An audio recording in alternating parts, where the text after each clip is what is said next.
هلو ازيكم يا حلوين؟ وحشتوني. اخباركم ايه كلكم؟ يا رب ان شاء الله دايما بخير. النهارده بقى انا عملت حاجه مش عارفه هتنجح ولا هتفشل، مش عارفه حد عملها قبلي ولا حد بيعملها زيي. النهارده انا عملت ايه؟ النهارده عملت الارانب صينيه. هتقولوا لي ازاي؟ هقول لكم ما اعرفش، تعالوا بينا نشوف.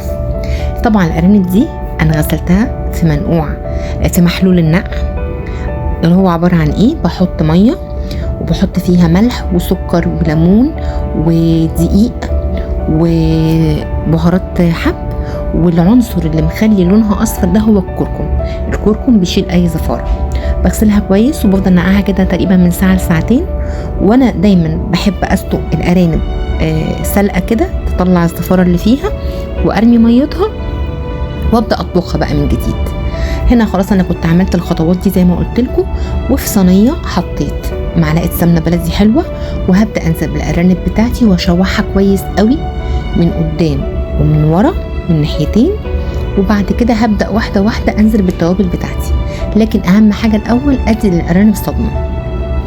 طيب انا في التجربه بتاعتي دي عشان اقول لكم الصراحه والامانه التامه، يعني عشان ربنا ما يحاسبنيش، لو هعملها مره تانية انا ممكن اعمل حاجه ان انا اسلق الارانب سلق فعلا، الا حاجه بسيطه كده، واكمل السوا بتاعها بقى مع باقي الخطوات اللي احنا هنشوفها دي.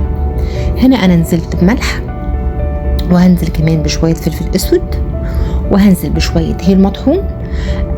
في الاول خالص هنزل بمعلقه واحده بس ملح، وباقي التوابل هنزل بمعلقه برضو لغايه ما الارانب تبدا تستوي، وهبدا ازود الملح او اقلله على حسب كل واحد ورغبته.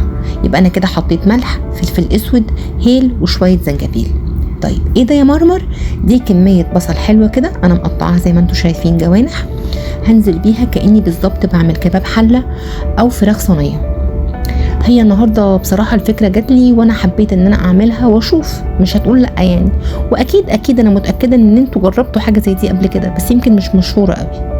فخلونا نعرف التجربه ايه. وبما ان الفيديو نزل يعني معنى كده ان هي كانت فظيعه وحلوه قوي. هنا خلاص انا شوحت كل حاجه وبدا البصل ينزل ميته. عندي ميه مغليه هنزل طبعا عليها، مش هغرقها عشان خاطر ما تبقاش مسلوقه زي ما قلت لكم والطعم النكهه بتاعتي يروح. انا نزلت كده شويه بشويه كاني بالظبط بعمل صينيه فراخ او كباب حله. هنا انا كنت نسيت احط فصين توم فزودتهم دلوقتي، ما كانتش لسه استوت يعني الارنب، فطبعا اداها نكهه حلوه جدا. والحلو بقى ان كان طعمها مسكر. انتوا عارفين التوابل البسيطه دي مع البصل ادى كرمله حلوه قوي.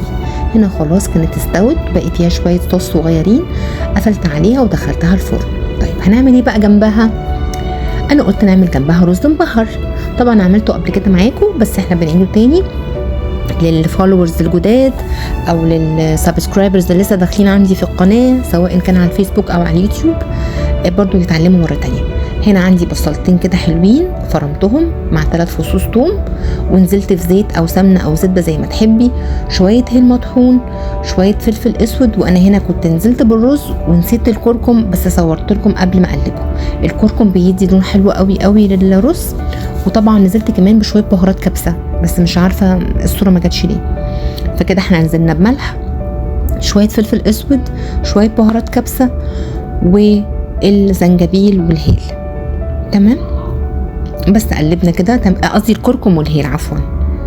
كده تمام، اللون بقى حلو. حابه تزودي عن كده حطي شويه كمان صغيرين، بس خدي بالك ان الكركم كتره بيمر. ظبطت بقى الملح بتاع الرز بتاعنا، هسيبه الرز يدخل بيته والميه تتشرب، وبعدها انقله على العين الصغيره واسيبه براحته خالص يستوي. طيب الرز ده يا مرمر مغسول على طول ومطبوخ؟ لا، غسلته ونقعته في شويه ميه سخنه وملح ومعلقتين خل لمده ساعه تقريبا. حبيت كمان اوريكم الخضار السوتيه اللي انا عاملاه جنب الرز وجنب الارانب. عندي جزر وعندي كوسه وعندي بصل. دي مكنه البخار بتاعتي، لو ما عندكيش ممكن تعملي انتي بمنتهى البساطه ميه مغليه عليها مصفى، وتحطي الخضر بتاعك في المصفى وتسخنيه على البخار وتسويه على البخار، بيبقى حلو جدا وخفيف ولطيف جدا. دي اخدت 45 دقيقه. كانت السفره بتاعتي خلصت. عملت جنبها سلطه زبادي وشويه دقوس وعملتهم معاكم قبل كده. فرشت السفره وحطيت طبعا شويه مكسرات زي ما انتوا عارفين على الرز بتاعي. كانت فعلا حاجه حلوه قوي، كان طعمها خطير. بس الرز المبهر دوت مع الدقوس في حته تانية خالص. الارانب كانت جميله وكانت مستويه، بس انا زي ما قلت لكم وعيدها تاني عليكم، عشان الارانب لو حجمها كبير قوي وهتاخد معاكي سوا، سويها شويه بشويه كده في شويه ميه حلوين، مش كتير قوي كانك بتسلقيها، ميه متوسطه الكميه يعني، 3/4 سوا. وبعدين حطي بقى البصل والتوابل زي ما انا قلت لك، واعمليها صينيه في الفرن. لو بتتفرجوا لغايه هنا انا مبسوطه قوي قوي بيكم، ربنا ما يحرمني منكم ولا من كلامكم وتعليقاتكم الحلوه. يا رب تكون الوصفه حلوه وتعجبكم، جربوها ومستنيه تعليقاتكم. بحبكم قوي قوي قوي. ما ننساش ندعي لكل اخواتنا في كل حته، ودايما نزود الصلاه على الرسول، كل حاجه في رزقنا هتزيد. لو بتتفرجوا عليا ما تنسوش نعمل فولو، لايك وسبسكرايب وشير. بحبكم جدا جدا، ويا رب يا رب نفضل دايما على طول مع بعض. اشوفكم على خير، باي باي.